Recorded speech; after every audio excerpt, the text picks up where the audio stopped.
Bueno, sobre el tema de las tablets, como presidente de la comisión, hemos expresado nuestra preocupación, ya que al caerse esta compra del más de 1 millón de tablets, realmente quienes resultan perjudicados son los alumnos de primaria y secundaria, que se pone en riesgo la continuidad de sus estudios a través de la estrategia Aprendo en Casa, sobre todo para los beneficiarios de las zonas rurales, de las comunidades indígenas y de aquellas zonas urbanas en extrema pobreza.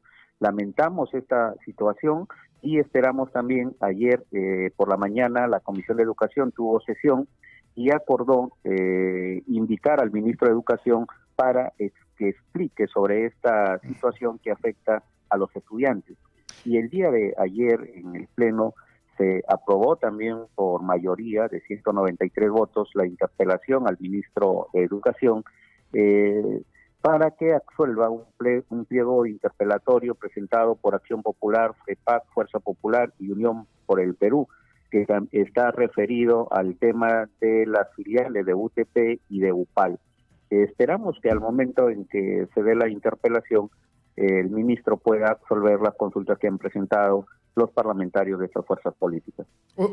Es decir, va por dos temas a la comisión.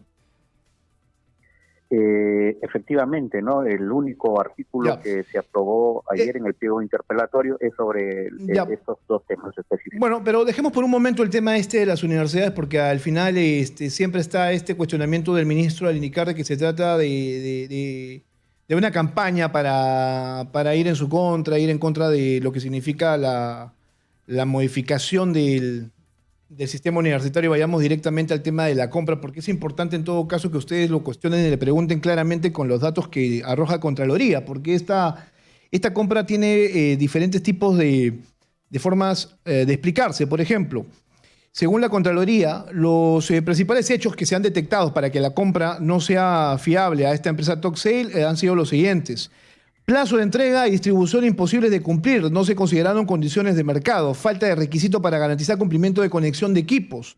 Se aceptó propuesta que ofrecía procesadores con fabricación en 2017 y 2018, pero se exigían del 2019. Requisitos de capacidad técnica y experiencia de postores no estaban definidos en requerimientos del Ministerio de Educación. Se incluyó a centros poblados donde no existe cobertura de datos móviles y el jefe de la unidad de adquisición de recursos educativos no estaba certificado por la OCSE. Es decir, se hicieron una serie de incumplimientos que en estos momentos el ministro de Educación claramente tiene que explicar, porque aquí hay una serie en todo caso, de vacíos que no se entiende en realidad cómo es que se pudo concretar o al menos avanzar con esta empresa. Ustedes tienen este informe de Contraloría, ¿no es cierto?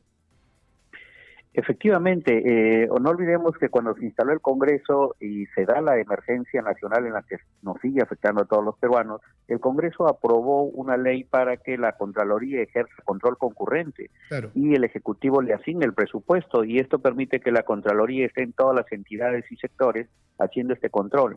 Cuando la Contraloría detecta algunos riesgos a través de este control concurrente, como usted lo ha señalado, lo pone de manifiesto.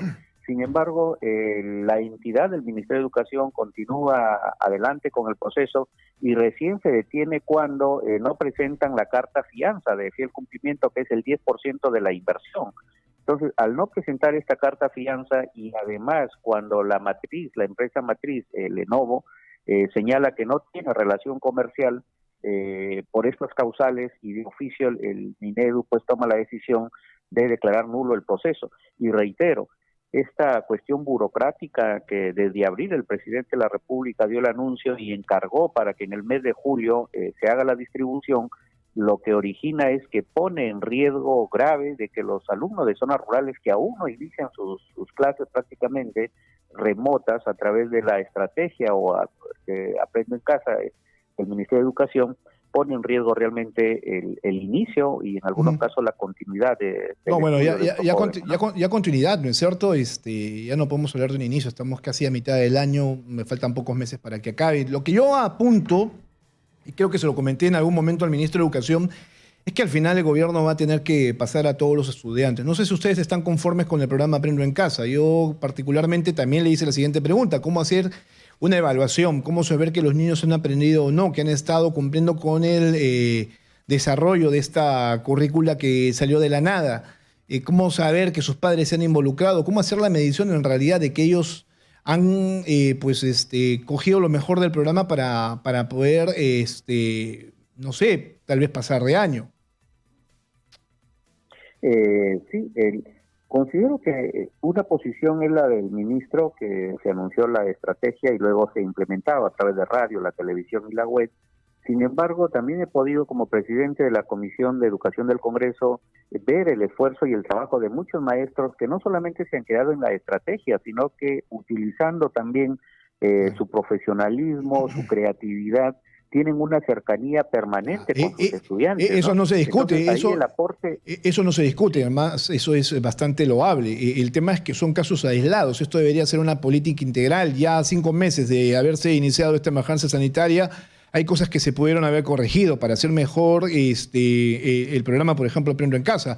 Yo se lo pongo como un ejemplo de lo que debería ser, por ejemplo, valga la redundancia, el hecho de preguntar o de que el ministro responda, claramente, ¿no? Ya estamos a mitad de año. Algún tipo de evaluación debe haber, ¿no?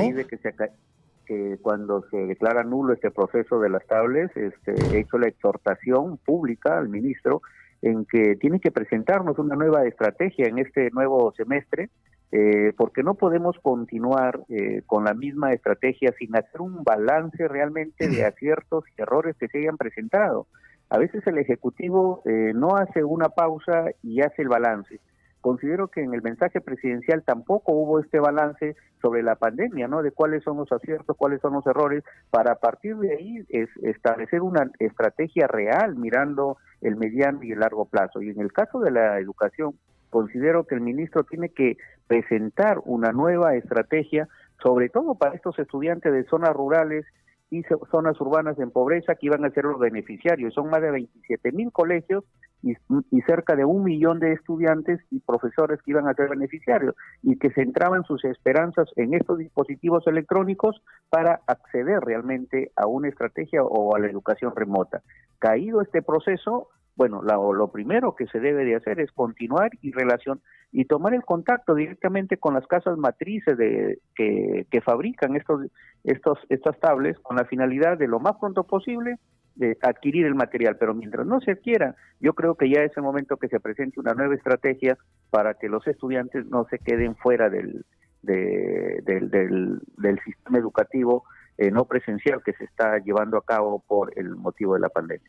Voy a utilizar parte de su reflexión, porque usted acaba de indicar algo muy importante, ¿no es cierto? Qué fácil suena ir y en todo caso ir a comprar como Estado, como gobierno, como ministerio directamente a la casa matriz. ¿Por qué no se hizo? ¿Por qué se insistió con Top Sale? ¿Por qué se admitió esta empresa pese a no tener respaldo de la banca nacional y extranjera? ¿Por qué se aceptó la propuesta que además incrementaba el costo de cargadores solares y generaría además un pago de 13 millones adicionales? ¿No? Muchas cosas por dilucidar por parte del ministro de Educación, y dejo de lado el tema de las universidades porque, insisto, claro, él dice hay una campaña en su contra. Ese es un tema que se va a ver en su momento, que no escapa de su ámbito, pero vayamos a esto puntual. O sea, ¿por qué insistir en una compra que abiertamente para todos era bastante extraña? Yo ahí quisiera señalar, ¿no? Porque el ministro siempre señala que hay una campaña en su contra o que la Comisión de Educación tiene algo en Ahora, contra que posiblemente la hay, ¿no? Porque hay ciertos intereses también dentro de la Comisión de Educación. Sí, pero debo señalar que como presidente de la Comisión, en absoluto, siempre estamos llevando con absoluta objetividad, con absoluta imparcialidad, la comisión bajo la presidencia que hay, están representados todos los partidos políticos, cada uno tiene su punto de vista, cada uno podría tener incluso intereses, pero la presidencia está marcando una línea objetiva, imparcial, con la finalidad de que los temas que se pueden debatir, diversos temas, pero al final cuando se toman los acuerdos, son acuerdos consensuados que respeten la Constitución. Pero quiero regresar al tema en que a veces también se señala que estamos contra la reforma universitaria, y es en absoluto la presidencia de la comisión, y ratifico una vez más, la reforma universitaria no tiene marcha atrás. La SUMEDU debe fortalecerse porque a través de ella se garantiza una educación de calidad cada día mejor en las universidades. Entonces, ahí no hay marcha atrás, pero bueno. eso no impide que el Congreso ejerza su labor de fiscalización para abordar estos temas, como por ejemplo la nulidad de este proceso de tablets, el licenciamiento de estas universidades, que ya se han planteado algunos puntos, algunos supuestos, pero corresponde a la comisión, con imparcialidad, objetividad, el debido proceso, el principio de Bien. inocencia, hacer las investigaciones para al final arribar a un informe y conclusiones finales, ¿no?